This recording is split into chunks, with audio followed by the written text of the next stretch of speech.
Kerajaan Langit, suatu sistem pemerintahan yang sangat otoriter. Mereka menyatakan bahwa setiap makhluk hidup yang tidak bisa mereka kendalikan adalah siluman yang harus dihancurkan. Hingga suatu hari muncul raksasa yang berani menentang Kerajaan Langit. Namun sayangnya raksasa itu dapat dikalahkan. Jasadnya jatuh ke bumi dan menjelma menjadi gunung Huakuo. Sementara jantungnya tetap hidup dan berubah menjadi seekor kera yang hidup damai di sana. Kerajaan Langit yang mengetahui hal itu segera menurunkan hujan api untuk meratakan gunung Huakuo. Tentu hal ini membuat si kera sangat marah. Sejak hari itu ia pun bersumpah bahwa ia akan menghancurkan Kerajaan Langit suatu hari nanti. Beberapa ratus tahun pun telah berlalu semenjak kejadian hari itu. Kera itu pun kini telah tumbuh dewasa yang akan kita kenal dengan nama Sun Wukong. Dengan kekuatan yang ia miliki sekarang, dengan mudah ia dapat memasuki Kerajaan Langit. Kebetulan hari ini bertepatan dengan seleksi penerimaan para dewa baru. Ia pun mulai berulah dengan memakan seluruh buah persik yang akan dijadikan hidangan utama. Tentu para hadirin pun menjadi sangat marah karena mereka hanya menerima hidangan berupa biji buah persik. Mereka meluapkan emosinya dengan memukul para pelayan. Untunglah muncul salah seorang pelayan yang berani melakukan perlawanan. Ia bernama Azi, seorang pelayan yang sangat istimewa. Meskipun demikian, namun tetap saja lawannya terlalu banyak. Untunglah ia sempat diselamatkan oleh seorang pria gendut bernama Juan Lian. Dilanjutkan dengan kemunculan Wukong yang datang untuk menghajar orang-orang kurang ajar itu.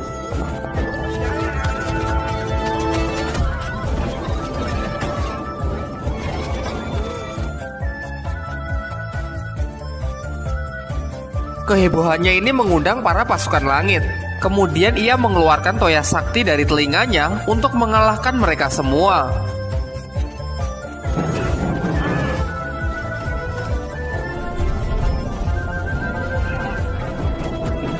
Keributan ini sampai terdengar di telinga sang ratu Kerajaan Langit.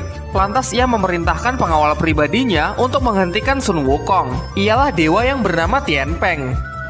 Ia pun segera berangkat dan pertarungan pun tidak terelakkan. Pada awalnya mereka bertarung secara seimbang. Mereka pun terus mengadu senjata mereka masing-masing.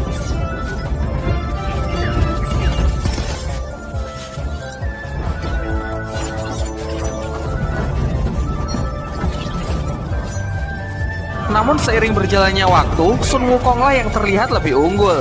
Ia memperbesar toya saktinya untuk menghentikan serangan Tianfeng dan meratakan tempat itu. Hingga akhirnya seorang dewa pun datang untuk menghentikan serangan Sun Wukong. Ia bernama Yang Qian yang lebih dikenal dengan nama Dewa Erlang.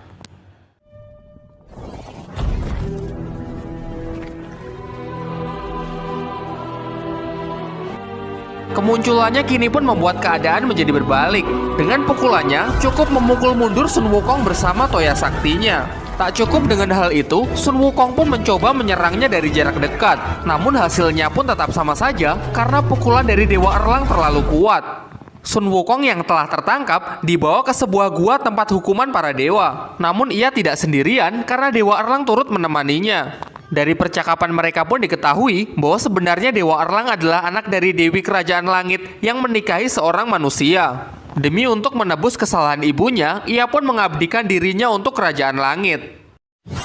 Sementara itu, Azi pergi menemui sang ratu demi meminta pengampunan untuk Dewa Erlang. Menurutnya ia tidak bersalah dan tidak sepantasnya turut menerima hukuman. Dari sini juga diketahui bahwa Azi sebenarnya adalah putri dari sang ratu. Karena melakukan suatu kesalahan, ia pun menghukumnya untuk menjadi pelayan selama 100 tahun. Dengan mengabulkan permintaan dari putrinya, akhirnya ia pun bersedia untuk membebaskan Dewa Erlang. Sedangkan untuk Sun Wukong, ia diberikan sebuah mahkota yang digunakan untuk mengekangnya. Dan benar saja, ketika mantra dibacakan, ia pun mulai merasa sangat kesakitan. Azi yang menyaksikan hal itu kemudian meminta alat yang digunakan untuk mengendalikan mahkota tersebut dan berjanji bahwa mulai sekarang ia akan mengambil tanggung jawab untuk mendisiplinkan Sun Wukong. Ratu mempercayainya sehingga kini Sun Wukong sepenuhnya diserahkan kepada Azi. Sekilas kita juga diperlihatkan flashback sesaat setelah Gunung Huaco dihancurkan, di mana Sun Wukong berhasil selamat yang kemudian dirawat oleh seorang kakek. Diceritakan setelah dibebaskan, Ratu mencoba membangkitkan kekuatan dari Dewa Erlang, yaitu kekuatan dari mata ketiganya. Namun hal itu tidak berjalan lancar karena mengharuskan menghilangkan emosi dan perasaan Dewa Erlang. Sementara ia masih belum bisa berhenti memikirkan ibunya dan Azi yang merupakan sahabatnya sejak kecil. Kita kembali ke tempat Wukong. Di sana Azi merawatnya, memotong rambut dan mencuci pakaiannya. Dari sini juga diketahui bahwa ternyata Azi menyimpan rasa kepada Wukong.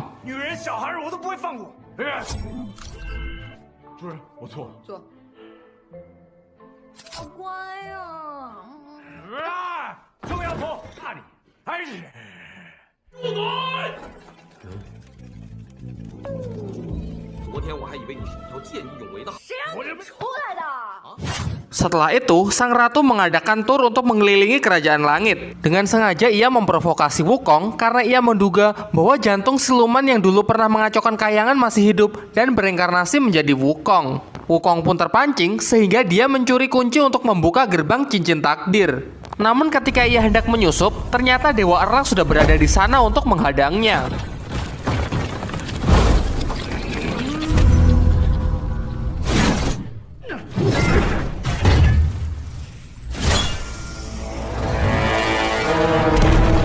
Pertarungan yang dahsyat pun tak terhindarkan yang membuat runtuhnya jembatan takdir.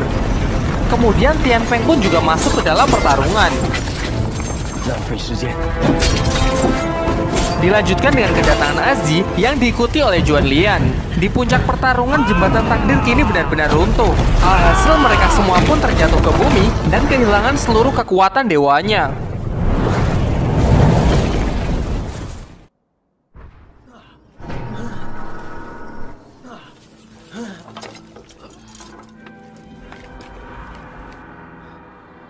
Kekuatan mereka benar-benar sepenuhnya lenyap, bahkan untuk mengangkat senjata saja mereka tidak mampu. Meskipun tanpa kekuatan, mereka tetap bersemangat untuk melanjutkan pertarungan. Melihat benda asing yang tiba-tiba jatuh dari langit, warga setempat pun langsung mengepung mereka. Para penduduk berpikir bahwa mereka ini adalah jelmaan dari siluman. Tentu Azi menyangkalnya dan Juan Lian menakuti mereka dengan senjata kimianya. Di tengah ketegangan mereka, tiba-tiba awan siluman yang sangat mengerikan muncul dari langit. Sontak semuanya pun menjadi panik dan berlarian untuk mencari perlindungan.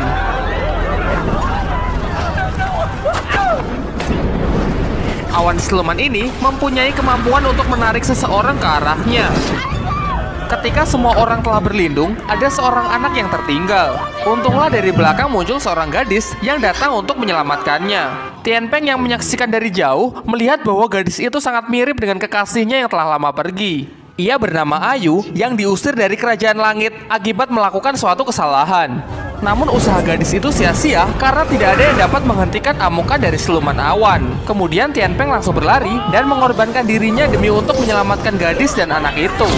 Di detik-detik terakhirnya, untunglah Sun Wukong bersama Dewa Erlang datang membantunya.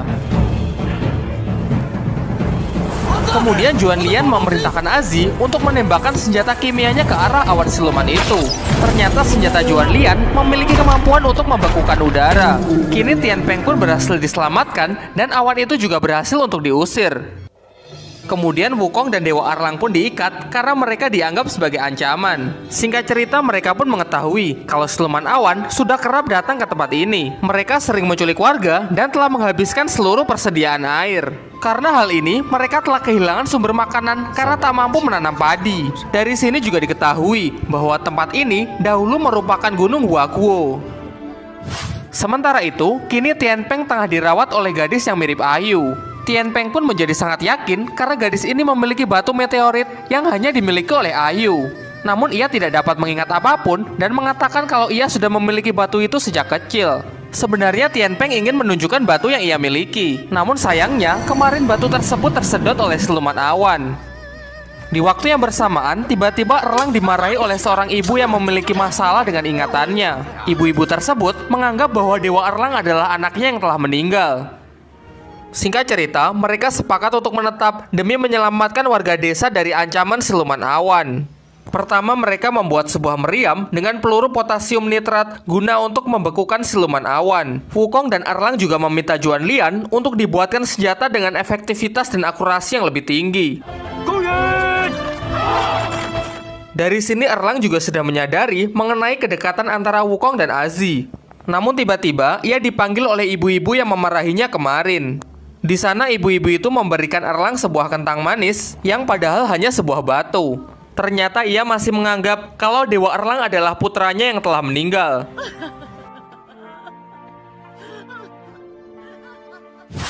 Kita kembali pada rencana. Sebagai langkah terakhir, mereka membentangkan kain merah demi untuk memancing siluman awan agar keluar. Dan benar saja, tiba-tiba langit menjadi gelap, pertanda bahwa siluman awan akan segera muncul. Namun di luar dugaan, ternyata awan itu sangat kuat. Ia merusak meriam dan bahkan hampir menarik salah seorang warga.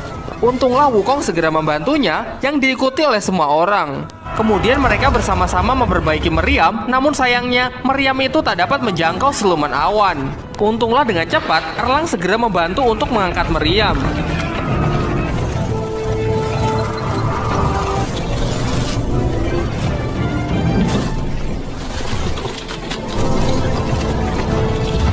Dengan ini, akhirnya siluman awan pun berhasil ditangkap. Selang beberapa waktu, hujan pun turun di Gunung Huakwo. Tentu saja, semua orang menyambutnya dengan penuh sukacita. Di sini, Tianpeng juga berhasil mendapatkan batunya kembali.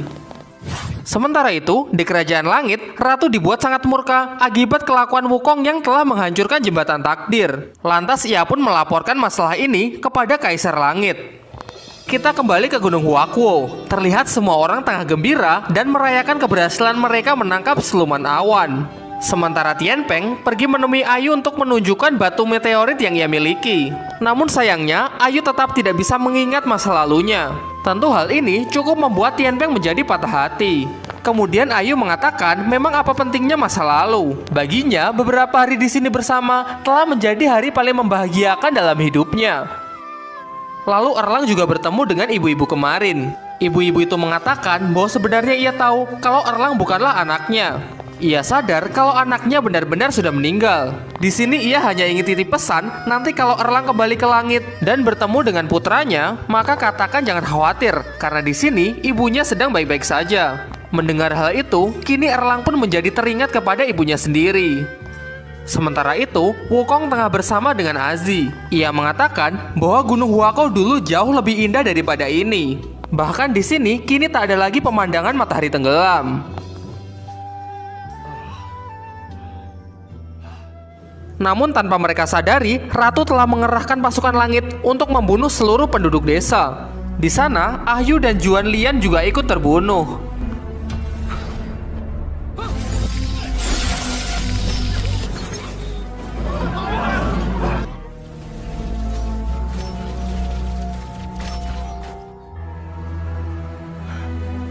Tentu saja, pembantaian ini membuat Wukong menjadi sangat marah.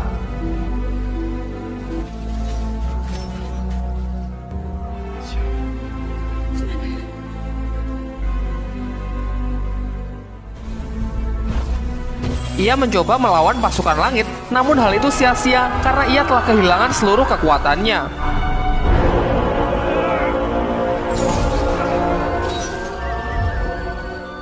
Kemudian sang ratu mengatakan bahwa seharusnya warga desa sudah mati sejak kemarin. Campur tangan dari kalian hanya akan membuat mereka mendapatkan harapan palsu. Hal ini juga merupakan pembelajaran bagi mereka bahwa mereka tidak bisa mengubah takdir. Setelah itu, ratu membawa mereka kembali ke kerajaan langit untuk menerima hukumannya. Wukong yang dihukum mati tetap menahan rasa sakit karena ia masih ingin hidup. Ia masih memegang janji yang harus ia penuhi, yaitu membawa Azi untuk melihat matahari tenggelam di Gunung Huakwo. Karena tak tega melihat kondisi Wukong, Azi pun membohonginya agar ia mau menyerah.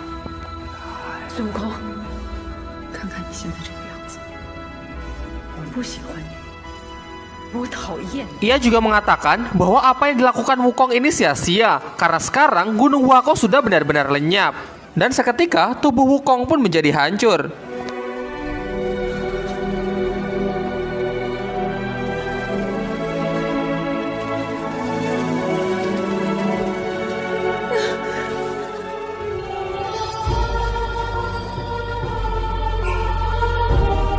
Sementara jantung abadi milik Wukong kini berada di tangan sang ratu.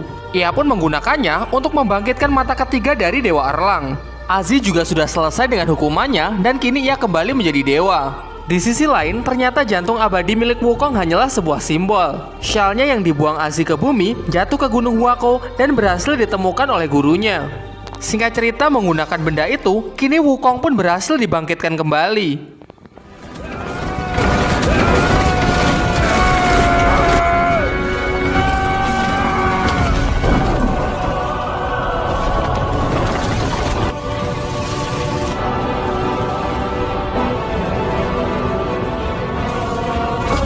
Kemudian ia memanggil siluman awan yang kemarin ia tangkap untuk mengantarnya menuju kerajaan langit. Di sana ia mengamuk dan dengan mudah ia dapat mengalahkan seluruh pasukan langit.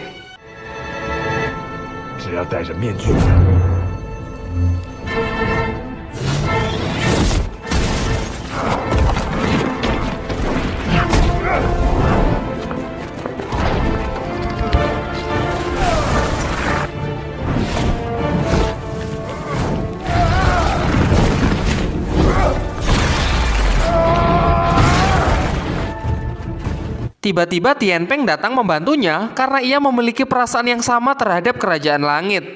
Sementara itu, ternyata Azi melanjutkan perjuangan Wukong untuk menghancurkan cincin takdir. Namun sayangnya sang ratu mengetahuinya sehingga ia membunuh Azi. Wukong yang merasakannya langsung pergi menuju lokasi.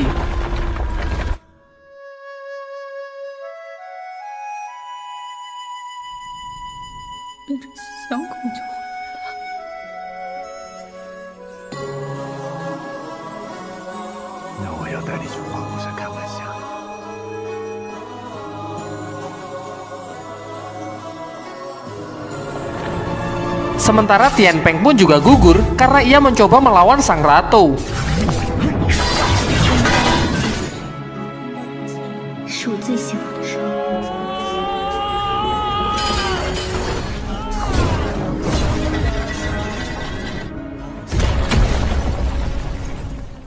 Wukong lalu menggabungkan mahkota dengan tongkatnya sebagai bentuk semangat Azi. Dengan itu kini ia pun mampu menghancurkan pertahanan dari sang ratu.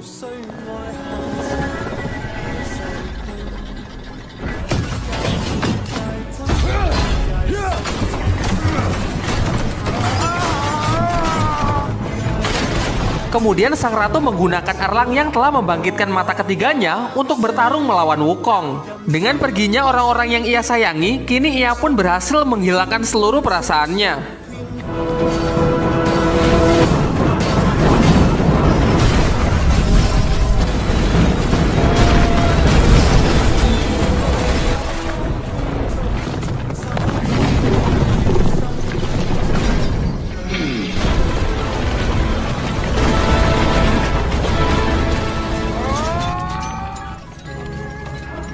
Sampai ketika mereka beradu pukulan, Erlang pun merasakan kalau Azi berada di dalam diri Wukong. Hal itu menyadarkannya dan kini ia malah berbalik melawan sang ratu. Mereka pun saling bekerja sama untuk mengalahkan sang ratu yang kini telah berubah menjadi Titan.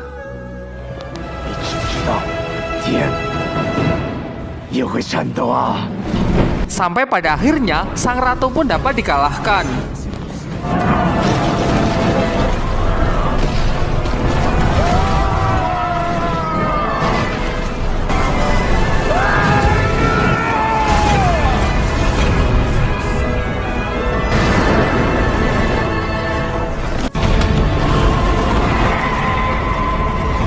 Setelah kejadian itu, sejarah pun mencatat bahwa Dewa Erlang telah membantu mengusir siluman di kerajaan langit. Ia pun dipromosikan menjadi jenderal untuk menjaga gerbang selatan. Sementara Sun Wukong yang dicap sebagai siluman tidak ada pilihan lain selain kembali ke Gunung Huakuo. Namun ini semua masih belum berakhir. Wukong berjanji akan kembali dan membawa semua makhluk yang menentang takdirnya untuk bertempur melawan kerajaan langit.